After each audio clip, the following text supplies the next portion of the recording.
देखिए dimension of physical quantities, जैसे मैंने 7 फिजिकल क्वांटिटीज के डायमेंशन बताए। डायमेंशन ऑफ फिजिकल क्वांटिटीज क्या होता है? The power of fundamental quantities known as a dimension. Power of fundamental quantities, fundamental quantities के जो पावर्स हैं उन्हें क्या बोलते हैं? डायमेंशन बोलते हैं। डायमेंशन फार्मूला क्या होता है? Fundamental quantities represented the physical quantities, fundamental quantities represented the any physical quantities known as a dimension formula. देखिए पहले डायमेंशन फार्मूला कैसे लेंगे, फॉर इजी लेते हैं बेटा, एग्जांपल लेते हैं आपका। वेलोसिटी इक्वल टू होता है या स्पीड इक्वल टू होता है डिस्टेंस अपॉन टाइम होता है। क्या होता है? डिस्टेंस अपॉन टाइम होता है। डिस्टेंस को आप मेजर करते हैं मीटर, मीटर यूनिट होता है लेंथ का, और लेंथ फंडामेंटल क्वांटिटी है, उसका डायमेंशन क्या होता है बेटा? एल होता है। इसका यूनिट मीटर हो गया, टाइम का यूनिट सेकंड हो गया। तो देखिएगा मीटर का फंडामेंटल क्वांटिटी क्या है? लेंथ, और लेंथ का डायमेंशन क्या है बेटा? कैपिटल एल है। सेकेंड टाइम का है, और टाइम का आपका डायमेंशन कैपिटल टी है। तो T equal to L T to the power क्या हो गया? -1। ये dimension formula of the speed आ गया। यहाँ पे ध्यान रखें बेटा, जिन फिजिकल क्वांटिटी के यूनिट सेम होते हैं उनके डायमेंशन फार्मूले भी आपको सेम होंगे। जैसे आपका वेलोसिटी है, स्पीड है, एवरेज वेलोसिटी है, आपका इलेक्ट्रिकल वेलोसिटी है, ऑर्बिटल वेलोसिटी है, एवरेज वेलोसिटी है, ठीक है। ये ऐसे फिजिकल क्वांटिटी जिनके आपके यूनिट सेम होते हैं उनके डायमेंशन फार्मूले भी क्या होंगे? सेम होंगे बेटा। यानी कि जिनका यूनिट सेम होगा उनके डायमेंशन फार्मूले क्या होंगे? सेम होंगे। इस बात को आप ध्यान रखें बेटा। एग्जांपल नंबर 2 देखिए।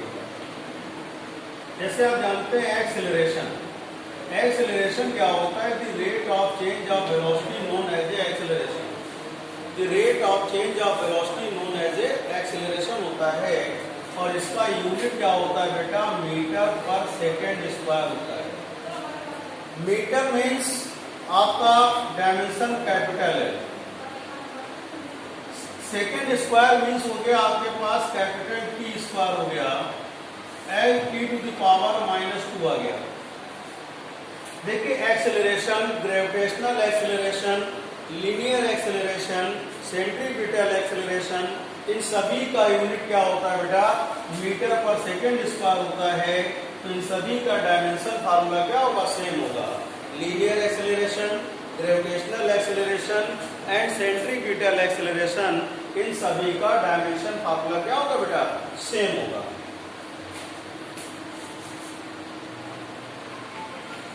फोर्स F इक्वल टू होता है मास इनटू एक्सेलरेशन। अब देखिए मास का यूनिट क्या है? मास आपके फंडामेंटल क्वांटिटी है। मास का यूनिट होगा आपका केजी, और इसका होता है metre per second square. Acceleration क्या होता है? मीटर पर सेकेंड स्क्वायर होता है बेटा।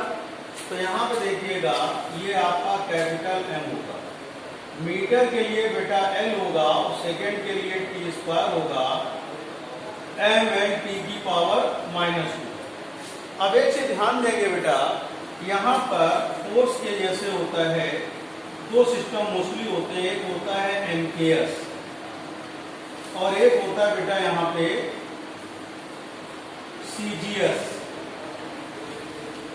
एमकेएस मतलब metre kilogram metre per second square, और ये होता है ग्राम सेंटीमीटर पर सेकेंड स्क्वायर। इसमें होता है न्यूटन होता है, और इसमें होता है यूनिट डाइन होता है। एमकेएस सिस्टम में इसको kilogram metre per second square unit होता है, और इसको आप न्यूटन बोलते हैं। सीजीएस में इसका ग्राम सेंटीमीटर पर सेकेंड स्क्वायर होता है, इसको डाइन बोलते हैं। तो ये ध्यान रखिए, फोर्स अगर एमकेएस सिस्टम में होगा तो उसका यूनिट न्यूटन और kilogram metre per second square होगा। अगर सीजीएस सिस्टम में होगा तो होगा उसका ग्राम सेंटीमीटर पर सेकेंड स्क्वायर होगा। इसको डाइन बोलते हैं। यानी ऐसी फिजिकल क्वांटिटी जिसका यूनिट आपको ये मिल जाए या ये मिल जाए, तो उन सभी के लिए डायमेंशन फार्मूला क्या होगा, सेम होगा, यानी mLT-2। ऐसे मैग्नेटिक फोर्स है, इलेक्ट्रिक फोर्स है, लॉरेंस फोर्स है, आपका ग्रेविटेशनल फोर्स है, न्यूक्लियर फोर्स है, ऐसे जैसे भी फोर्स है, ऐसे सारे फोर्सेस जिनका यूनिट आपका ये और ये होगा, उन सभी के लिए डायमेंशन फार्मूला mLT की पावर क्या होगा बेटा, -2 होगा। कुछ फिजिकल सिलेक्टेड क्वांटिटीज हम बता रहे हैं जिनके ड्यू टू बहुत सी क्वांटिटी के आप क्या कर सकते हैं, डायमेंशन फार्मूले फाइंड आउट कर सकते हैं।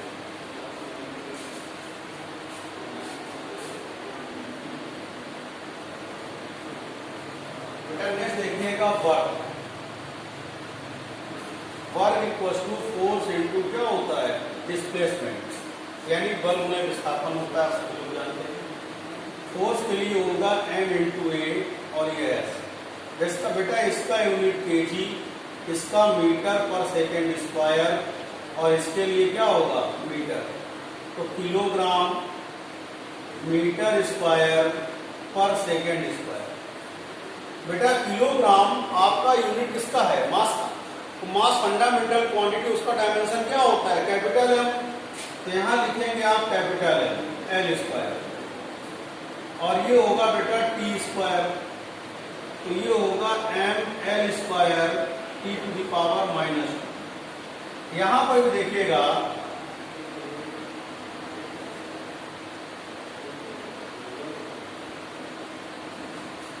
एमकेएस सिस्टम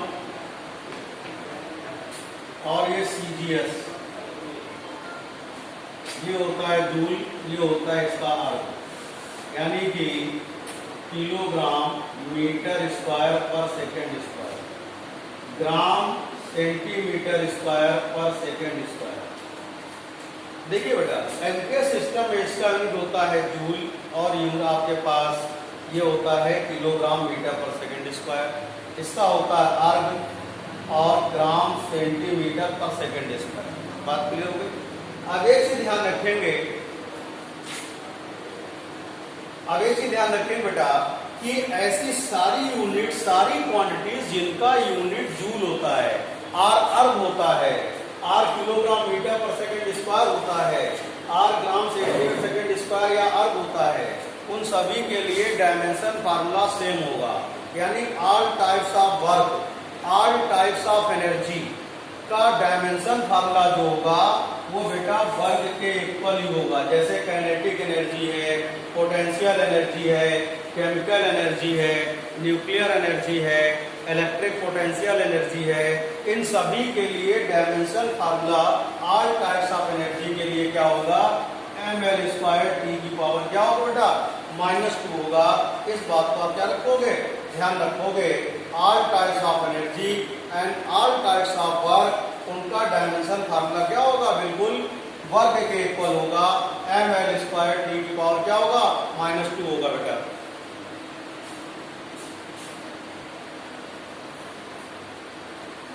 देखिए एग्जांपल नंबर 5 बेटा, प्रेशर होता है F/A, इसका यूनिट होता है न्यूटन पर मीटर स्क्वायर और डाइन पर सेंटीमीटर स्क्वायर। बेटा इसके लिए डायमेंशन फार्मूला F के लिए mLT की पावर -2 अपॉन मीटर स्क्वायर, मतलब क्या हो गया बेटा, L स्क्वायर। तो ये हो गया बेटा आपके पास mLT की power -2 L to the power -2। तो ये होगा mL1 -2 T -2, तो P = आएगा mL-1 T -2। इतनी बात क्लियर हो गई बेटा। तो P = mL-1 T -2, ये आपके प्रेशर का फार्मूला आ गया। किसका आ गया, प्रेशर का डायमेंशन फार्मूला आ गया। बेटा ऐसे सभी यूनिट जिनका ऐसी क्वांटिटी जिनका यूनिट न्यूटन पर मीटर स्क्वायर या डाइन पर सेंटीमीटर स्क्वायर होता है, उन सभी के लिए डायमेंशन फार्मूला आपके पास ये होता है। अब एक चीज ध्यान रखने वाली बात यहाँ पर यह है बेटा कि आपने फिजिक्स सेकेंड पार्ट में मैंने पढ़ाया इलास्टिसिटी में स्ट्रेस और इलास्टिसिटी कांस्टेंट, यानी modulus of elasticity, young modulus, burn modulus and modulus of rigidity, modulus of elasticity, उन सभी का यूनिट क्या होता है न्यूटन पर मीटर स्क्वायर, तो उन सभी के लिए डायमेंशन फार्मूला क्या होगा ml माइनस 1 t माइनस 2 होगा। एक और देखें कि कुछ अच्छे अच्छे और देख लेते हैं बेटा।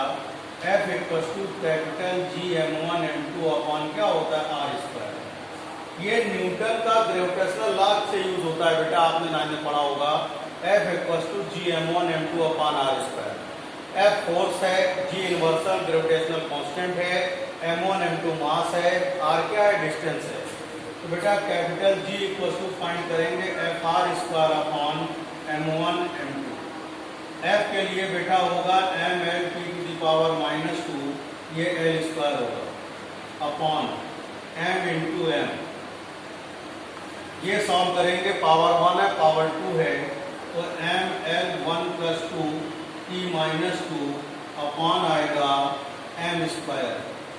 अब इसको डिनोमिनेटर से नॉमिनेटर में लाइएगा, तो g इक्वल टू कितना होगा m l क्यूब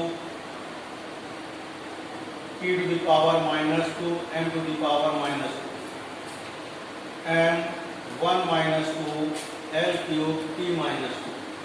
तो g इक्वल टू कितना होगा m to the power minus 1 l cube t to the power minus 2। ये यूनिवर्सल ग्रेविटेशनल कांस्टेंट का डायमेंशन फार्मूला आपके पास आ गया। तो इतनी बात क्लियर हो गई बेटा। ये आपका ग्रीनवर्टर यूनिवर्सल ग्रेविटेशनल कांस्टेंट है, इसका डायमेंशन फार्मूला आपने सॉल्व करके लाए हैं m minus 1 l cube t की पावर माइनस 2 है बेटा। और जो मैंने इसके नोट्स की पीडीएफ दी हुई है बेटा, उसमें सारे डायमेंशन फार्मूले आपको लिखे हुए हैं, उनको कॉपी करिएगा, उनको लर्न करिएगा, उन सभी का यूज होगा। इस बात का ध्यान रखेंगे। जो पीडीएफ मैंने सेंड करी है एक बार फिर से सेंड कर देंगे, उसको आप फेयर में करिएगा और उसको लर्न करिएगा, तभी आगे की बातें आप समझ पाएंगे।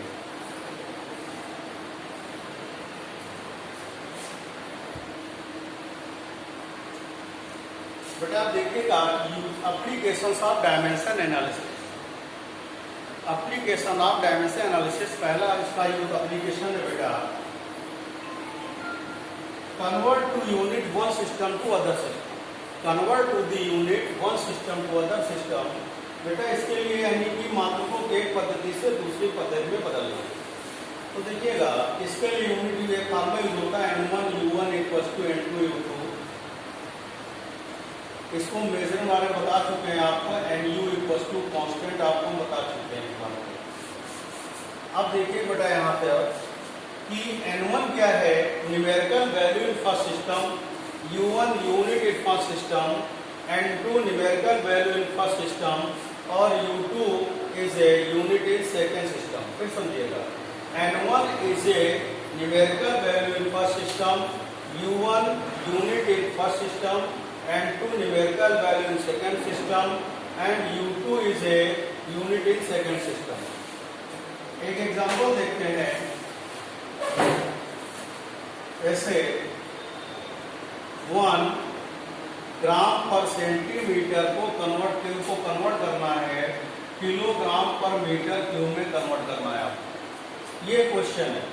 मैंने बोला कि आप 1 ग्राम पर सेंटीमीटर क्यूब को किलोग्राम पर मीटर क्यूब में कन्वर्ट करिए। इस बात को समझाने के लिए बता रहा हूँ। ये न्यूमेरिकल वैल्यू होगी फर्स्ट सिस्टम में और ये आपके पास यूनिट हो गया फर्स्ट सिस्टम में, और n2 जो है ऑलवेज आपको फाइंड आउट ही करना होगा, और ये यूनिट इन सेकेंड सिस्टम में। ठीक, अब इसके बाद क्या करते हैं, किसी भी सिस्टम से फर्स्ट सिस्टम और सेकेंड सिस्टम किसी से भी हम डायमेंशन फार्मूला फाइंड आउट कर लेंगे। क्या कर लेंगे, डायमेंशन फार्मूला फाइंड आउट कर लेंगे। तो आएगा देखिए kg पर मीटर क्यूब है। बेटा kg किस फंडामेंटल क्वांटिटी का यूनिट है, मास। और मास का डायमेंशन क्या होता है बेटा, कैपिटल M। और यहाँ पर देखिए मीटर क्या है, लेंथ का। लेंथ का डायमेंशन फार्मूला क्या होता है, L। तो L क्यूब हो गया, तो इसका डायमेंशन फार्मूला ml-3 हो गया। अब देखिएगा फार्मूला लगाएंगे आप n1 u1 equal to n2 u2। n1 की वैल्यू है आपके पास कितनी है बेटा, n1 की वैल्यू है आपके पास 1। यहाँ से n2 फाइंड करना है। N1 into U1 upon U2 value रखेंगे 1। तो देखिए फर्स्ट सिस्टम के लिए हम क्या करेंगे 1 1 लेंगे M1 L1 की पावर -3 अपॉन M2 L2 की पावर -3। तो यहाँ से सॉल्व करिएगा N2 इक्वल्स टू क्या होगा, इनको सेपरेट करिए M1 upon M2 and L1 upon L2 की पावर -3। अब N2 इक्वल्स टू क्या होगा, M1 की वैल्यू कितनी दी हुई है बेटा देखिएगा ग्राम में, M2 किसमें दिया है किलोग्राम में, ग्राम अपॉन किलोग्राम। देखिए इसमें दिया है सेंटीमीटर में और इसमें दिया है मीटर में, यहाँ सेंटीमीटर और यहाँ मीटर। अब ग्राम को किलोग्राम में कन्वर्ट करेंगे तो आपको मालूम है you know that 10 power -3 kg upon kg। Centimetre को मीटर में कन्वर्ट करेंगे 10 power -2 metre upon metre power -3। Metre to metre cancel, kg to kg cancel. तो N2 इक्वल्स टू क्या होगा, ध्यान दीजिएगा 10 पावर -3 इंटू 10 पावर प्लस का 6 हो जाएगा। N2 equals to 10 power -3 plus 6, N2 equals to 10 power 3 आ गया। N2 वैल्यू आ गई और आंसर कैसे लिखते हैं बेटा ध्यान दीजिएगा, N1 U1 equals to N2 U2, तो 1 gram per centimetre cube equals to 10 power 3 kilogram per metre cube. इस तरह से बेटा हम इसका फर्स्ट एप्लीकेशन था convert to the unit one system to another system, यानी एक पद्धति से मात्रकों को दूसरी पद्धति कैसे बदलते हैं। ये फर्स्ट एप्लीकेशन आपका dimension analysis N1 U1 equals to क्या होगा N2 U2। इस तरह की कुछ प्रॉब्लम्स हम देंगे आपको करने के लिए, इनको आप सॉल्व करिएगा। एनी प्रॉब्लम आप डिस्कस करिए बट होमवर्क जरूर भेजिएगा। Thank you.